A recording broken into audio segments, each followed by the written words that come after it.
नमस्कार, आप देख रहे हैं खबर 100 में हूं आपके साथ राहुल मौर्य। आइए रुख करते हैं इस वक्त की बड़ी खबरों पर, लेकिन उससे पहले एक नजर हेडलाइंस की ओर। शर्मा ने सरकार पर बोला दावा, सरकार की योजना पर उठाए सवाल, स्वास्थ्य व्यवस्था को लेकर सरकार को घेरा। उज्जैन में मोबाइल मेडिकल यूनिट का शुभारंभ, गांव में मरीजों को इलाज देगी यूनिट, कोरोना में होगी कारगर सिद्ध।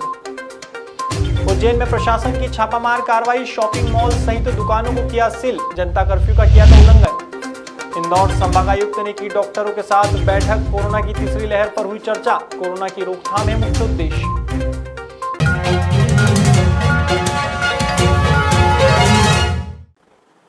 हाल ही में पूर्व मंत्री पीसी शर्मा ने सरकार पर धावा बोला है।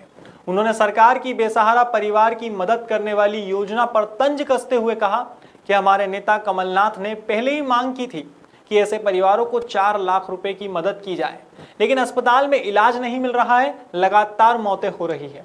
वहीं भोपाल मेमोरियल अस्पताल में दुष्कर्म की घटना पर बोले कि अब तक सुन रहे थे कि लोगों की मौत ऑक्सीजन और इंजेक्शन की कमी के चलते हो रही है, लेकिन अब तो अस्पतालों में कोरोना पीड़िता के साथ दुष्कर्म हो रहे हैं और मामले को दबाने की कोशिश की जा रही है। इस मौके पर उन्होंने सीएम शिवराज सिंह चौहान सहित स्वास्थ्य मंत्री प्रभुराम चौधरी को भी आड़े हाथों लिया। सुनिए उनका आरोपों से भरा ये बयान कि उनकी पढ़ाई लिखाई के साथ साथ उनका जीवन यापन के लिए जो कुछ भी लगे वो सरकार वहन करे। और मैं समझता हूँ ऐसे बहुत से बच्चे हैं जिनके माँ बाप दुनिया में कोरोना की वजह से चले गए। इसके लिए अलग से ही कोई हॉस्टल भी होना चाहिए जिनमें इस तरह के बच्चों को रखा जा सके, जिनकी परवरिश हो सके और उनका एजुकेशन निःशुल्क हो सके। और साथ ही सरकार को, जो कमलनाथ जी ने कहा, केंद्र सरकार ने कहा था, जिस परिवार में कोई भी डेथ हुई है तो उस एक आदमी के नाम से जिसकी डेथ हुई 4 लाख रुपए देना चाहिए। ये केंद्र सरकार का पहला आदेश है, पिछले 2020 के अप्रैल मई में किया था उन्होंने, लेकिन वो आदेश दबा दिया गया। मध्य प्रदेश की सरकार 4-4 लाख रुपए जितने लोगों की भी जान गई उनको देना चाहिए। गुरुवार को उज्जैन में मोबाइल मेडिकल यूनिट का शुभारंभ हुआ। उच्च शिक्षा मंत्री डॉक्टर मोहन यादव और कलेक्टर आशीष सिंह ने इस यूनिट का शुभारंभ किया।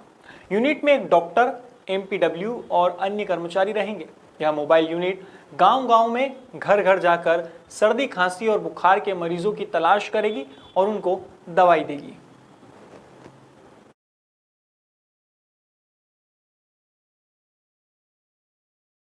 से कोविड सुरक्षा दल के रूप में एक मोबाइल क्लिनिक चालू कराया है। उस मोबाइल क्लिनिक के माध्यम से हमारे अपने गांवों के अंदर जो बीमार है या शंकास्पद गांव है या जहाँ मरीज की संभावना ज़्यादा है, वहाँ गाड़ी से ही जाकर के तुरंत उसको चेकिंग करना और ज़रूरत पड़ेगी तो नज़दीक के स्वास्थ्य केंद्र पर ले जाकर उसको दवाई दिलवाना और मरीज को सब प्रकार की सुविधा देने के लिए स्पॉट इंस्पेक्शन की तरह से काम करेगी। मेरी अपनी ओर से उज्जैन में ये नया प्रयोग किया, एक तरह से स्वास्थ्य विभाग को बधाई और उम्मीद कर रहे हैं कि इसके माध्यम से हम जितनी सेवा कर सकें।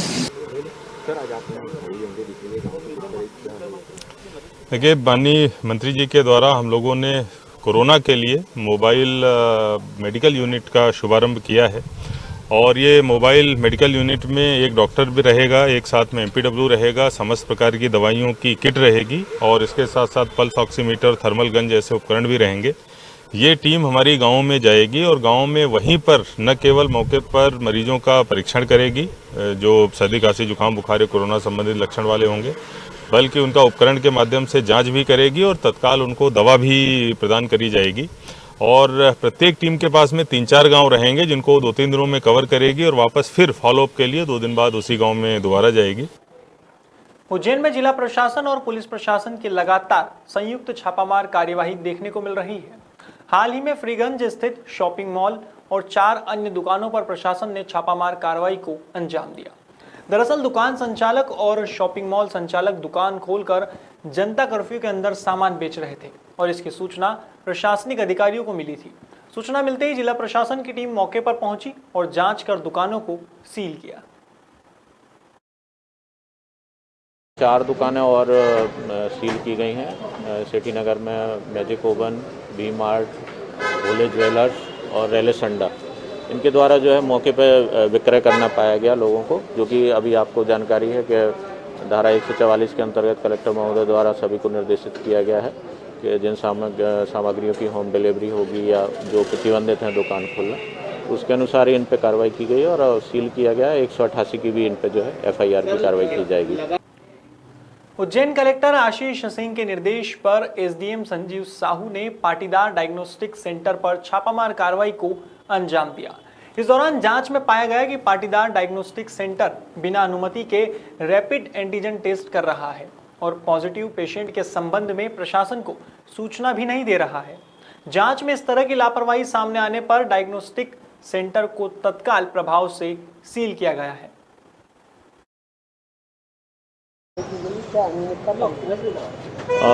आज पाटीदार डायग्नोस्टिक सेंटर फ्रीगंज को सील किया गया है। एक शिकायत प्राप्त हुई थी कि रैपिड एंटीजन टेस्ट इनके द्वारा किया जा रहा है और उसकी सूचना भी प्रशासन को नहीं दी गई है। कलेक्टर महोदय के निर्देश पर इसमें जांच की गई थी और ये सही पाया गया कि इनके द्वारा रैपिड एंटीजन टेस्ट किया गया और जो व्यक्ति पॉजिटिव पाए गए हैं उनके संबंध में जो है प्रशासन को जानकारी भी नहीं दी गई। तो इससे स्पष्ट है कि एक समाज को भी खतरा होता है कि कोविड पॉजिटिव व्यक्ति और जिसकी सूचना नहीं है समाज में खुले रूप से घूम रहा है, दूसरे लोगों को भी घातक हो सकता है।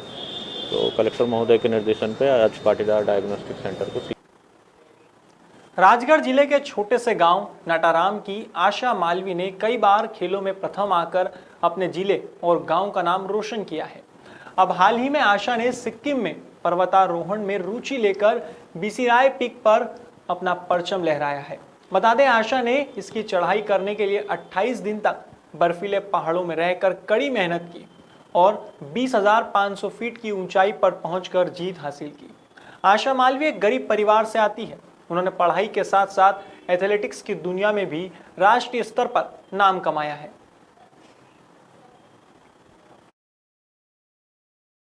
आशा मालवी है। मैं छोटे से गांव नाटाराम से हूँ जो राजगढ़ डिस्ट्रिक्ट में है।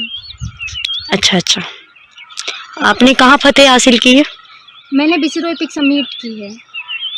28 दिन का मेरा ट्रेनिंग हुआ था, उसी के साथ ही मैंने बीसीरोय पीक सबमिट किया है जिसका हाइट था 20,500 फीट। अच्छा जी।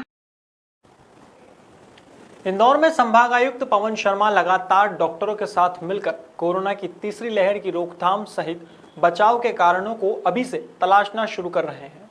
इसके लिए गुरुवार को उन्होंने एक बैठक भी ली।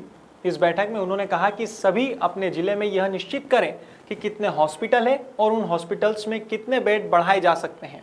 साथ ही कोरोना की तीसरी लहर का कितना असर होगा, इस बात पर भी चर्चा की गई। बता दें, 3 से 4 दिनों बाद फिर से एक बार जिले के डॉक्टरों के साथ बैठक होगी, जिसमें पूरी कार्यप्रणाली तैयार की जाएगी।